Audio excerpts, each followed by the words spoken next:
ونعنی بصلاح الوصف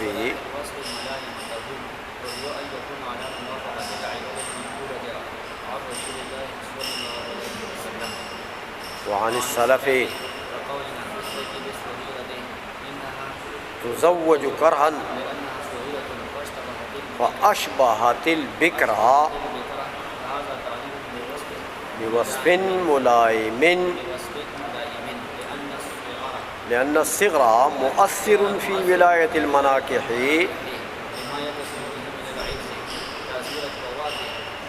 صبر کرو مولا، صبر کرو. اچھا، اب یہ قیاس کی تعریف اور شرائط کا ذکر ہو گیا نا، تو اب قیاس کے رکن کا ذکر فرماتے ہیں. اس لیے صاحب اسامی نے فرمایا کہ وہ اما رکن، قیاس کا رکن کیا چیز ہے. رکن کو پہلے سمجھیں کہ رکن الشیء جزء، یعنی ما یتوقف علیہ وجود الشیء فہو رکنہ. جس چیز کے اوپر چیز کا وجود موقوف ہو وہ اس کا رکن ہے. جیسے مثالیں دیتے ہیں نا یہ شراح کہ بھئی رکوع کے اوپر نماز کا وجود موقوف ہے. اگر نماز کے اندر رکوع نہ ہو جائے تو نماز ہے. تو یہ رکوع کیا چیز ہے؟ یہ رکن الصلاۃ ہے. اس طرح سجود، اس طرح قیام، یہ سب کیا ہے؟ اس طرح قعود اخیرہ. تو مطلب یہ ہے کہ ما یتوقف علیہ وجود الشیء کو کیا کہتے ہیں؟ رکن. اور وہ عموماً جزء الشیء ہوتی ہے. کیا ہوتی ہے؟ شیء کی جز ہوتی ہے، کیونکہ کل کا وجود جز کے اوپر موقوف ہے.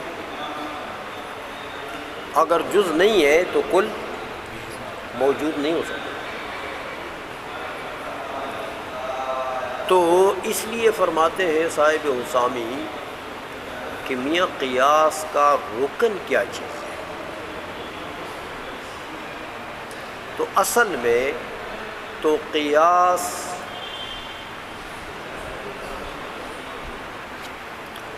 جو بنیادی طور پر کیا جاتا ہے، میں نے ابتدا میں آپ کو بتایا تھا کہ یہاں 4 چیزیں ہوتی ہیں. یاد ہے؟ ایک ہے اصل یعنی مقیس علیہ، ایک ہے فرع یعنی مقیس،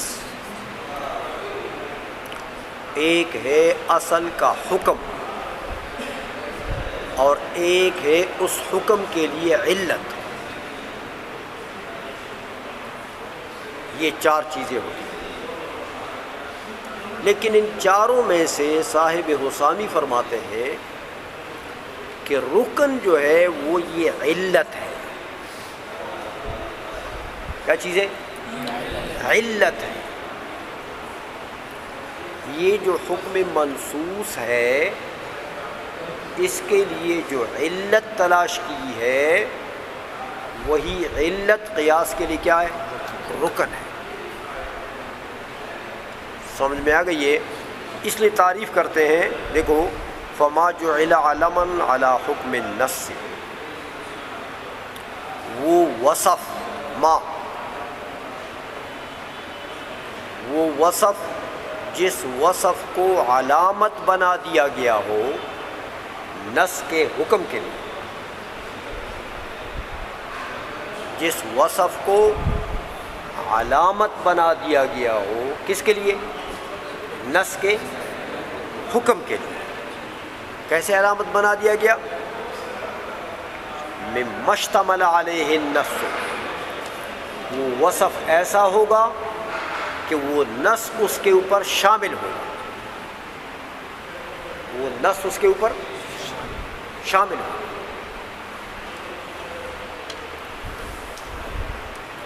اچھا میاں، تو وہ وصف ہو جس کو نس کے حکم کے اوپر علامت قرار دے دیا گیا، فقہا نے اس کو نس کے حکم کے لیے علامت قرار دیا۔ دیکھو جہاں وہ نس کا حکم پایا جائے گا میاں یہ اس کی علامت ہے، یہ علت اس کی، یہ وصف اس کی علامت ہے، یہ ہوگا تو وہ ہوگا۔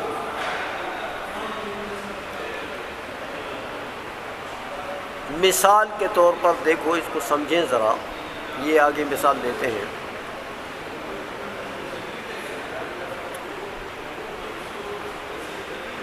کہ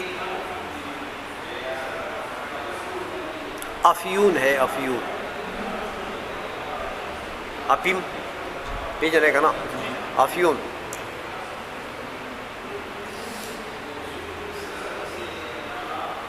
فقہا فرماتے ہیں کہ یہ افیون حرام ہے، حرمت کا حکم افیون کے اوپر لگا دیا۔ کیوں حرام ہے؟ تو فرماتے ہیں کہ دیکھو خمر تو حرام ہے نا منصوصاً، انما الخمر والمیسر، ہاں تو یہ تو رجس من عمل الشیطان ہے نا۔ اچھا تو جب خمر میں نس وارد ہے، خمر میں، تو خمر کو ہم نے دیکھا کہ خمر میں کتنے اوصاف ہیں۔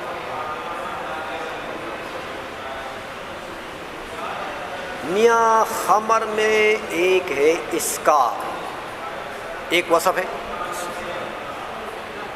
کہ وہ نشہ دیتا ہے، ایک یہ ہے کہ تقذف بالضبط، وہ جو خمر ہے نا اس پر جھاگ آ جاتا ہے، تو جھاگ برتن سے اس کا جھاگ گرا دیا جاتا ہے، تو جھاگ آنا یہ بھی اس کا ایک وصف، غلیان ہو جانا یہ بھی اس کا ایک وصف، جوش مارنا، اسکار بھی اس کا ایک وصف۔ اب دیکھو یار کہ خمر ہے تو حرام، یہ تو نس ہے، تو نس میں جو حرمت کا حکم ہے، اس حکم کے لیے اس خمر کے اندر علت کیا ہے؟ شارع نے اس کو حرام کیوں قرار دیا؟ اس کی علت کیا؟ کون سا وصف ہے خمر میں جو وہ بنیاد بنے گا، وہ مبنا بنے گا کس کے لیے؟ حرمت کے حکم کے لیے۔ تو ہم نے جب دیکھا کہ غلیان تو سبب نہیں ہے، غلیان تو علت، اب چائے بناتے ہیں تو غلیان نہیں ہوتا اس میں، تو چائے حرام ہو گئی۔ قذف بالضبط بھی علت نہیں ہے حرمت کے لیے، ورنہ وہ گڑ والی چائے جو بناتے ہیں، ہاں تو اس کا میل کچیل جب اوپر آ جاتا ہے پانی کے، تو اس کو آپ گراتے ہیں کہ نہیں گراتے؟ یا یہ گڑ جہاں بنتا ہے وہ گھانی میں گڑ بنتا ہے، تو گلو کاکا جو ہے، گلو کاکا کھڑا ہوتا ہے نا، وہ چھان میں وہ میل کچیل گراتا ہے نا، تو پھر گڑ حرام ہو گیا۔ تو یہ تو حرمت کے لیے یہ اوصاف ہیں اس میں، لیکن یہ تو حرمت کے حکم کے لیے علت نہیں بن سکتے، کیونکہ یہ تو باقی چیزوں میں پائی جاتی ہے، وہاں حرمت نہیں ہے، یہ حکم ان کے ساتھ دائر تو نہیں ہے۔ اچھا تو پھر ہم نے دیکھا کہ یار اسکار ایک وصف ہے اس کے اندر، دیکھو کہ اسکار سے کیا ہوتا ہے؟ عقل پر پردہ آ جاتا ہے، مخامرۃ العقل۔ یہ جب شراب پیتا ہے نا تو شرابی آدمی کی عقل کے اوپر کیا ہو جاتا ہے؟ اچھا تو یہ تو عقل کو خراب کرتا ہے، تو عقل کے اوپر تو مدار ہے تکلیف کی، میاں بندہ مکلف ہے کیوں؟ کہ اس کے اندر عقل ہے، اگر عقل نہ ہو مجنون ہو جائے تو پھر مکلف ہے؟ تو یہ سارا معاملہ تو یہ اسکار خراب کرتا ہے۔ تو پتہ لگا حرمت کے لیے سبب یہی ہے، حرمت کے لیے علت یہی ہے۔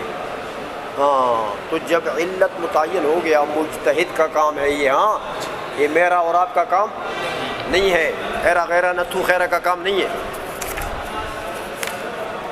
تو مجتہد نے جب یہ علت نکال دی ہے کہ بھئی حرمت کے لیے علت ہے اسکار، اب مجتہد نے دیکھا کہ یار یہ اسکار جو ہے یہ تو افیون میں بھی پایا جاتا ہے، افیم چسو کفری تنگا چلی بیا نشہ کے راضی کرنا، وہ افیون جو کھا لیتا ہے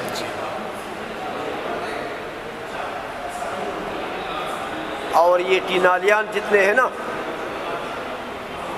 یہ ٹینال کھا لیتے ہیں، سمجھائیے، یہ پاؤڈریان جتنے ہیں پاؤڈر کھا لیتے ہیں، تو کیا ہوتا ہے؟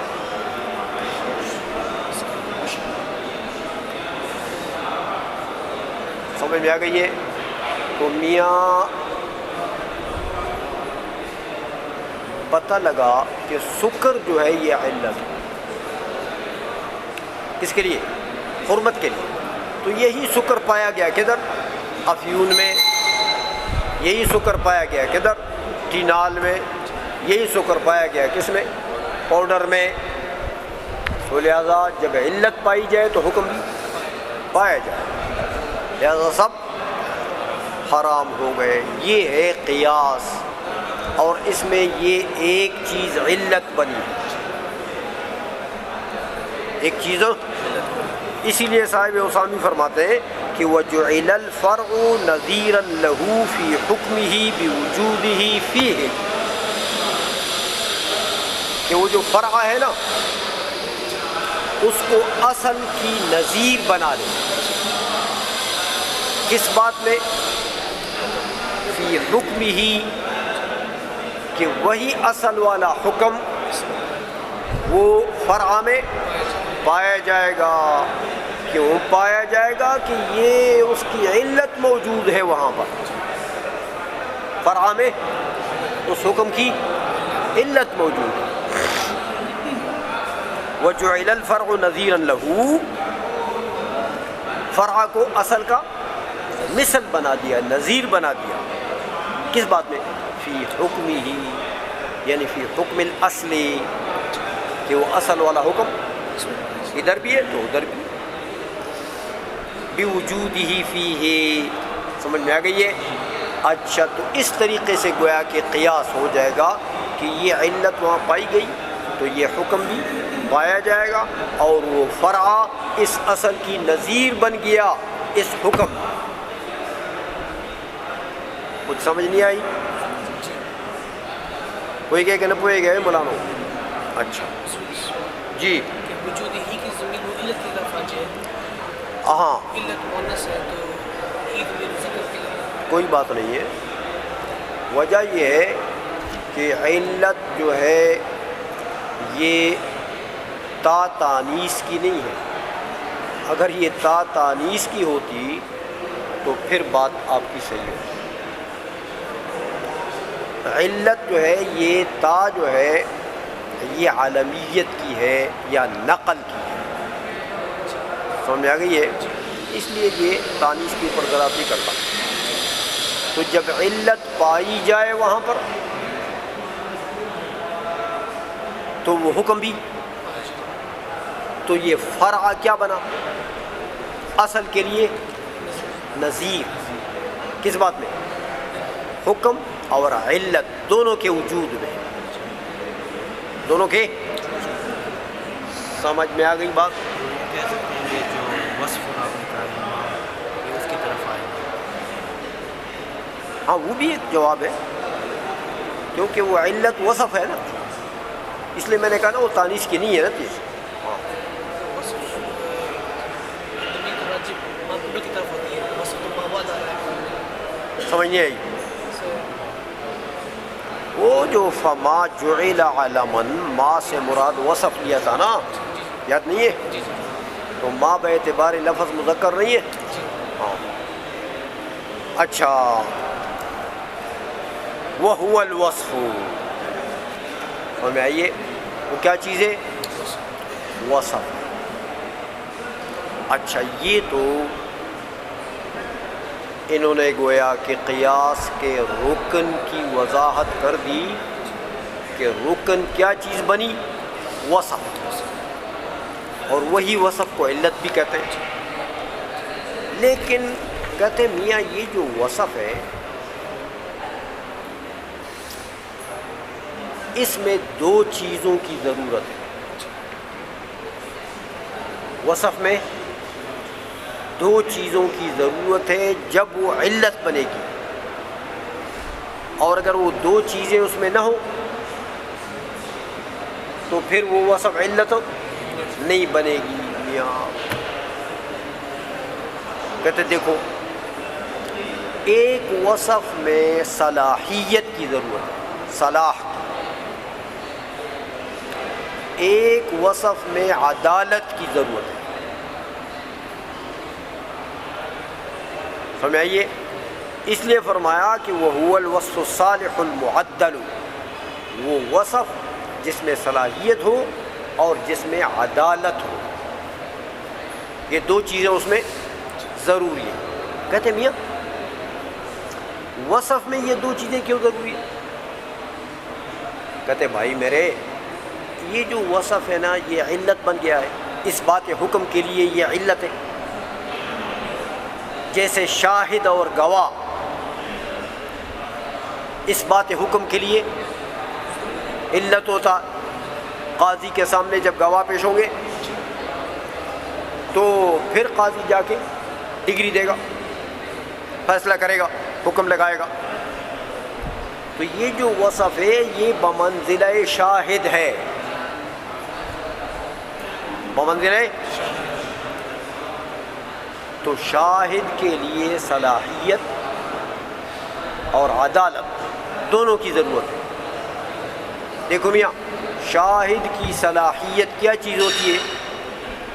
کہ وہ مسلمان ہو، عاقل ہو، بالغ ہو، حر ہو. مسلمان ہو، عاقل ہو، بالغ ہو، حر ہو، یہ اس کی صلاحیت ہے. اور عدالت بھی قبولیت قاضی کی، اس کی شہادت کی قبولیت کے لیے ہاں یہ ضروری ہے تاکہ اس کی گواہی قبول ہو جائے. ورنہ اگر مستور ہو شاہد ہو یا فاسق معلن ہو تو اس صورت میں قاضی کو پھر اختیار ہے کہ وہ رد کر. سمجھ میں آ گئی ہے؟ لیکن اس میں اگر عدالت ہے، وہ عادل ہے تو قاضی قبول کرے گا. تو کہتے ہیں اس لیے میں یہ جو وصف ہے جو علت بن رہا ہے یہ بمنزلہ شاہد ہے، اور شاہد میں ان دو چیزوں کی ضرورت ہوتی ہے. تو یہاں بھی ان دو چیزوں کی ضرورت ہے، ایک صلاحیت، ایک عدالت. تو یہاں صلاحیت کی بات کرتے ہیں کہ میاں اس وصف کی صلاحیت کیا چیز ہے. گواہ کے لیے صلاحیت تو آپ نے کہہ دیا چلو اسلام ہے اور عقل ہے اور بلوغ ہے اور حریت ہے. تو یہاں وصف میں صلاحیت کس چیز کا نام ہے؟ فرماتے ہیں کہ بظہور اثرہ فی جنس الحکم المعلل بہ. سمجھائیے، دیکھو جب وصف میں یہ دو چیزیں پائی جائیں گی، کون چیزیں؟ صلاح اور عدالت، تو پھر اس وصف کا اثر ظاہر ہوگا. اس وصف کا اثر ظاہر ہوگا. کیسے ظاہر ہوگا؟ فی جنس الحکم المعلل بہ، یہ وصف جس حکم کے لیے علت بن رہا ہے، جس حکم کے لیے علت بن رہا ہے، اس حکم کے جنس میں اس کا اثر ظاہر ہو جائے۔ دیکھو خمر میں تو اسکار کو آپ نے علت بنا دیا، لیکن افیون میں جو اسکار پایا جاتا ہے وہ اس کے جنس میں سے ہے کہ نہیں؟ اس کے جنس کا ایک فرد ہے نا، تو لہذا اس کا اثر وہاں ظاہر ہو گیا کہ ظاہر نہیں ہوا؟ سمجھ آ گئی ہے؟ اس لیے کہتے ہیں میاں یہ دو چیزیں جب وصف میں پائی جائیں گی، صلاحیت اور عدالت، تو نتیجہ کیا ہوگا کہ اس کا اثر پھر اس حکم کے جنس میں ظاہر ہو جائے۔ جیسے دیکھو گواہ ہے، گواہ میں اگر یہ دو چیزیں پائی جاتی ہیں، صلاحیت اور عدالت، تو اس کا اثر ڈگری میں، حکم لگنے میں ظاہر ہو جائے گا۔ قاضی جو ہے وہ ڈگری دے دے گا، کہتے یہی حکم ہے، ٹھیک ہے۔ تو یہاں اس کا بھی اثر ظاہر ہو جائے گا اگر اس میں یہ دو چیزیں ہیں۔ بات سمجھ میں آ گئی ہے؟ اچھا، اب صلاح اور عدالت دونوں کی تفسیر فرماتے ہیں صاحب حسامی، فرماتے ہیں وَنَعْنِي بِصَلَاحِ الْوَصْفِ مُلَائَمَتَهُ، اس وصف کی صلاحیت سے کیا مراد ہے بھائی؟ کہتے دیکھو وصف سے مراد ہے ملائمت، ملائمت الوصف للحکم، ملائمت الوصف للحکم کا کیا مطلب؟ یعنی اضافت الحکم الی ذالک الوصف، نسبت الحکم الی ذالک الوصف۔ سمجھئے کہ مجتہدین اس حکم کی نسبت کرتے ہیں کس کی طرف؟ اس وصف کی طرف۔ سمجھ آ گئی ہے؟ مجتہدین کیا کرتے ہیں؟ اس حکم کی نسبت کرتے کہ بھئی یہ حکم کیوں، یہ ایک خمر کے حرمت کا حکم، یہ حرمت کا حکم کیوں افیون میں ثابت ہو گیا؟ کہتے ہیں میاں وہ علت پائی جاتی ہے نا، تو حکم کی اضافت اور نسبت کس کی طرف کر دی؟ اس وصف کی طرف۔ سمجھ میں آ گئی ہے؟ اب یہ ملائمت ٹھیک ہے، نسبت الحکم الی ذالک الوصف، لیکن کہتے ہیں میاں مطلق نسبت نہیں مراد یہاں پر ملائمت سے کیا مطلب ہے؟ مناسبت، کہ مناسبت الحکم بذالک الوصف، یعنی دونوں میں حکم کی مناسبت ہے اس وصف کے ساتھ، اس لیے حکم کی اضافت ہوتی ہے اس وصف کی طرف۔ اگر مناسبت نہ ہو تو پھر ملائمت نہیں، تو پھر مناسبت سے کون سی مناسبت؟ کہتے میاں دیکھو وَهُوَ أَن يَكُونَ عَلَى مُوَافَقَةِ الْعِلَلِ الْمَنْقُولَةِ عَنْ رَسُولِ اللَّهِ صلی اللہ علیہ وسلم وعن السلف۔ ملائمت سے یہ مطلب ہے کہ یہ جو مجتہد علت نکال رہا ہے، اس حکم کے لیے علت نکال رہا ہے، یہ علت کیسی ہو؟ یہ علت اسی طرح کی ہو جس طرح حضور نبی کریم صلی اللہ علیہ وسلم نے علل نکالے ہیں احکام کے لیے، یا جیسے سلف صالحین نے صحابہ، تابعین، تبع تابعین، یہ سب سلف ہیں. سمجھئے، جو صحابہ، تابعین، تبع تابعین نے علل نکالے ہیں، یہ علت مجتہد ان کے علل کے مطابق، ان کے علل کے موافق، اس کو کہتے ہیں ملائمت. یہ ملائمت معتبر ہے شرعاً قیاس میں. اور دیکھو، اگر کوئی مجتہد علت نکالتا ہے کسی حکم کے لیے، لیکن وہ علت ملائم نہ ہو، موافق نہ ہو کس کے؟ ان علل کے جو حضور نے نکالے یا ان علل کے جو سلف نے نکالے ہیں، تو اس وصف کو، اس علت کو علت ملائمہ نہیں کہتے.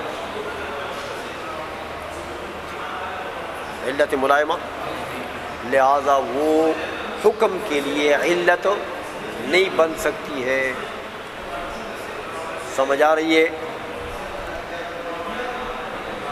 اچھا، مثال دیتے ہیں.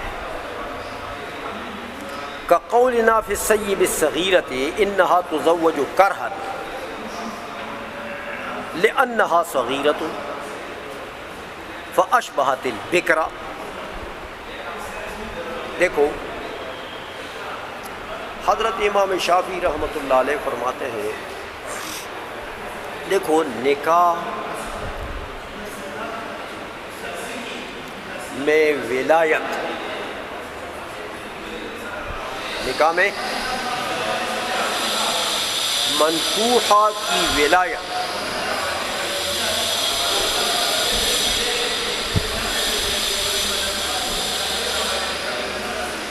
کہ بھائی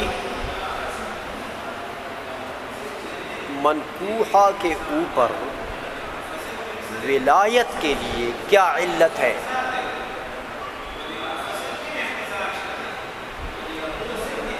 کہ کرہن اس کا نکاح ولی پڑھا سکے بغیر اس کی رضا کے، کیونکہ ولی کے اس کے اوپر ولایت ہے. تو ولایت کے لیے کیا چیز ضروری ہے، کیا چیز علت ہے؟ تو حضرت امام شافعی رحمۃ اللہ علیہ نے بھی علت نکالی. وہ فرماتے ہیں کہ علت جو ہے ولایت نکاح کے لیے کہ عورت میں بکارت ہو، عورت باکرہ ہو، سیبہ نہ ہو، تو بس اس کا ولی جو ہے وہ کرہن اس کا نکاح پڑھا سکتا ہے. باکرہ بالغہ ہو یا غیر بالغہ ہو، لیکن ہو باکرہ، تو اس کا ولی اس کا نکاح کرہن پڑھا سکتا ہے، اس کی مرضی ہو کہ نہ ہو.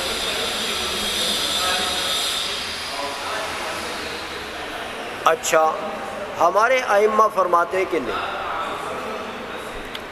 ولایت نکاح کے لیے علت جو ہے وہ صغر ہے. کیا چیز ہے؟ صغر ہے، کہ منکوحہ صغیرہ ہو، نابالغہ ہو. صغیرہ مطلب نابالغہ ہو، تو پھر ولی کو ولایت نکاح حاصل ہے،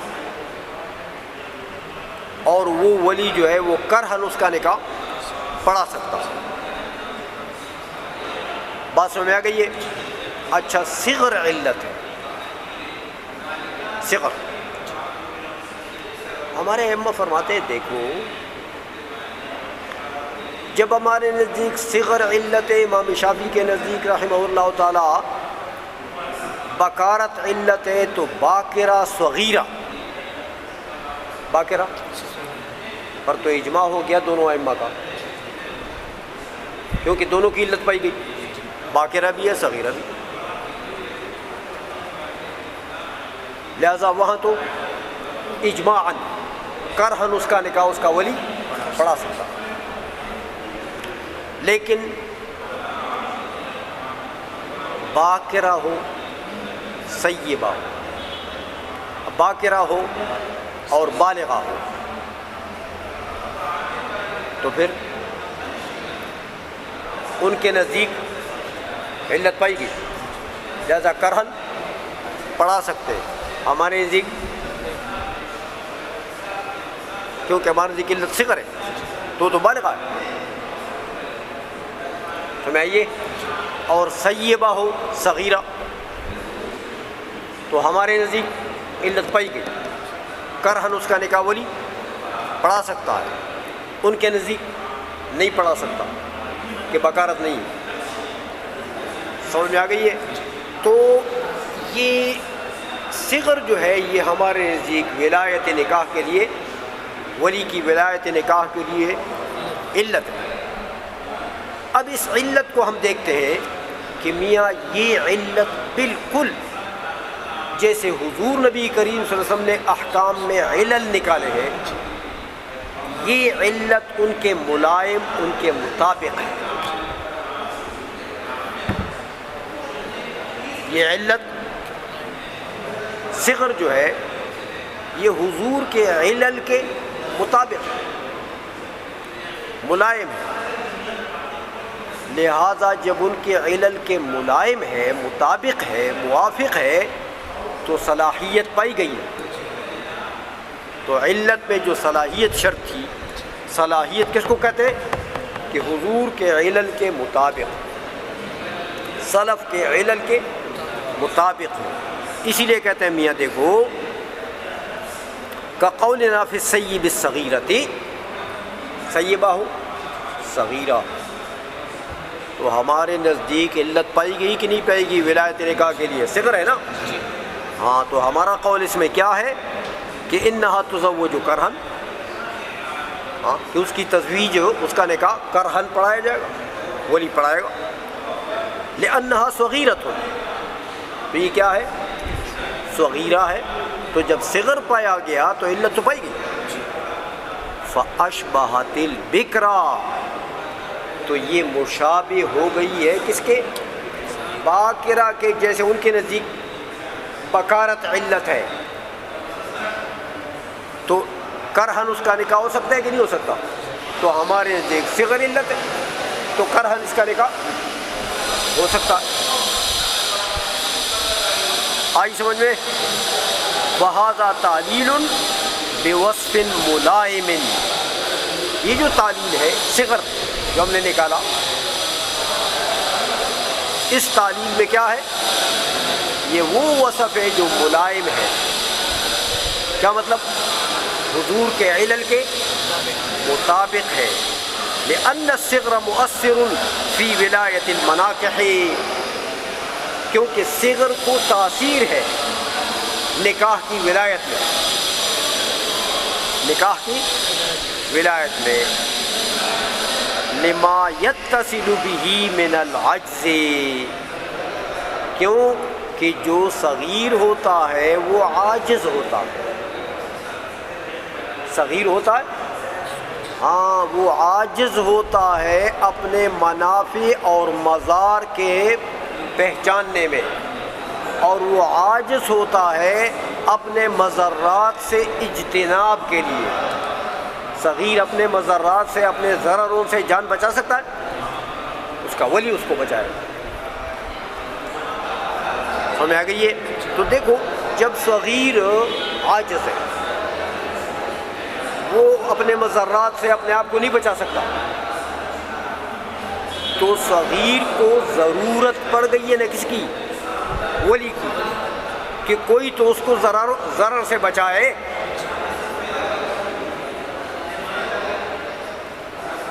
بھائی وہ تو خود بچا نہیں سکتا اپنے آپ کو، تو کوئی ہونا چاہیے جو اس کو ضرر سے بچائے. تو ضرورت پڑ گئی ہے کس کی؟ ولی کی. سمجھ میں آ گئی ہے؟ ضرورت پڑ گئی ہے ولی کی. تو حضور نبی کریم صلی اللہ علیہ وسلم نے بھی علت نکالا ہے، اور اس علت میں بھی کیا چیز ہے؟ ضرورت ہے. علت میں کیا ہے؟ ضرورت ہے. جیسے تھوڑی سی تقریر کر دیتا ہوں، کتاب آگے نہیں پڑھاتا. ہاں، لما یتصل به من العجز. ہاں، یہ تاثیر طواف پر ہم نے عبارت چھوڑی ہے نا، یاد ہے؟ لیکن چلو اس کی تقریر تھوڑی سی کر لیتا ہوں. دیکھو حضور نے فرمایا، ارشاد فرما دیا کہ یہ جو ہرہ ہے نا، یہ لیست بنجست،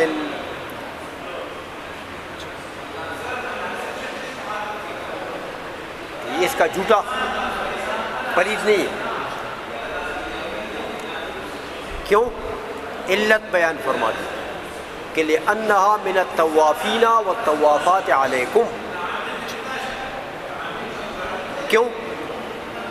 کہ میاں یہ تو ہر جگہ کڑکڑ کرتی ہے، گھر میں، برتنوں میں، چارپائی میں، ہر جگہ بیٹھی ہوتی ہے. جب بستر میں گھس جاتی ہے، کچن میں چلی جاتی ہے. تو جب یہ ہر جگہ کڑکڑ کرتی ہے تو اس سے اجتناب مشکل ہے.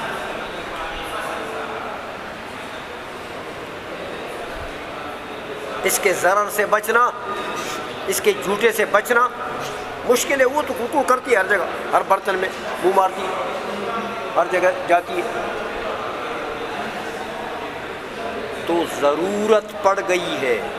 دیکھو اگر اس کا جوتا حرام قرار دیا جائے، نجس قرار دیا جائے تو بڑا حرج ہے اس میں،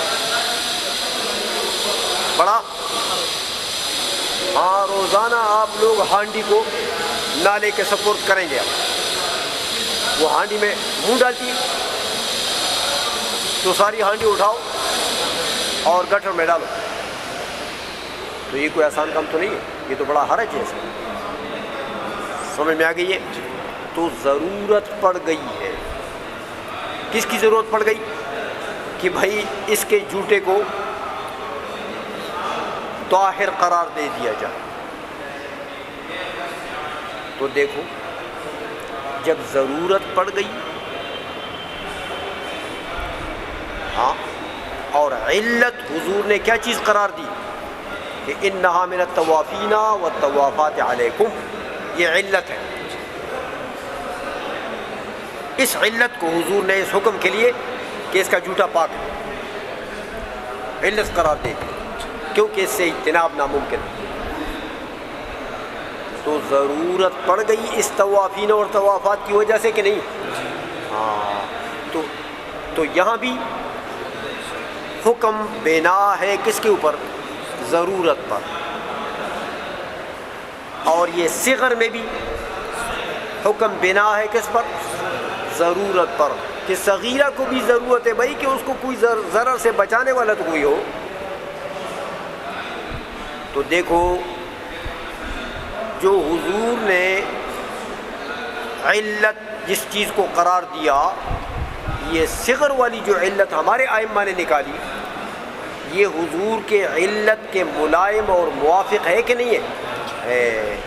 لہذا علت میں ملائمت پائی گئی، علت میں ملائمت پائی گئی. بات سمجھ میں آ گئی ہے؟ لہذا علت جو ہے وہ ملائم ہے، یعنی اس میں صلاح پایا ہوا، صلاحیت پائی گئی. عدالت کی بات آگے کریں گے پھر.